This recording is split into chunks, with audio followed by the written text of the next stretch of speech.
दोदापुर वेझो ताजा शाख RD 45 वटि घारो पवण सबबि ॻोठ शेर लहर बिरोई पाणी हेठि अची वियो।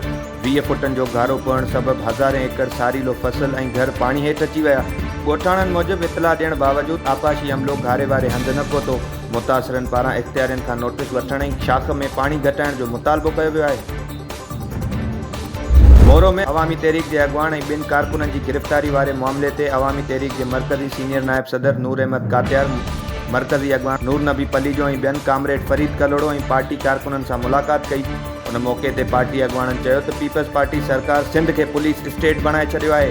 सिंध दुश्मन मनसूबनि ख़िलाफ़ आवाज़ उथारण ते पुलिस कारकुननि ख़िलाफ़ टूटी अटका जा केस दाख़िल करे थी। सिंध पुलिस जी आवाम दुश्मन कार्रवाइनि खे आवाम बर्दाश्त न कंदी।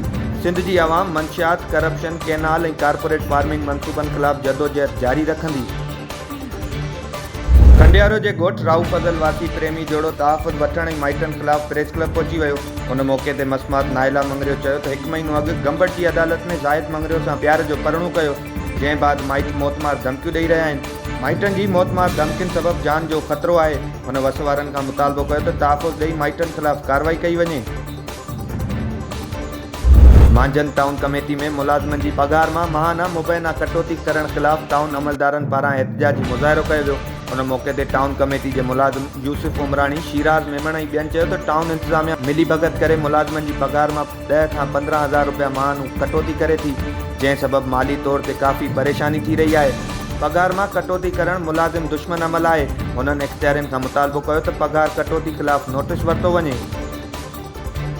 नऊं देरो भरिसां सिंधु दरिया जी पिचिंग लाइ पथर खणी वेंदड़ डंपर ड्राइवर करंट लॻण सबबि फ़ौत थी वियो। 11,000 वोल्टेज वारी तारुनि में डंपर लॻण सबबि डंपर ड्राइवर एजाज़ अली बेहोश थी वियो। इलाइक़े वासियुनि पारां ड्राइवर खे गणती जोगी हालत में अस्पताल मुंतक़िल कयो वियो, जिते डॉक्टरनि संदसि मौत जी तस्दीक कई। लाश ज़रूरी कार्रवाई बाद वारसनि हवाले।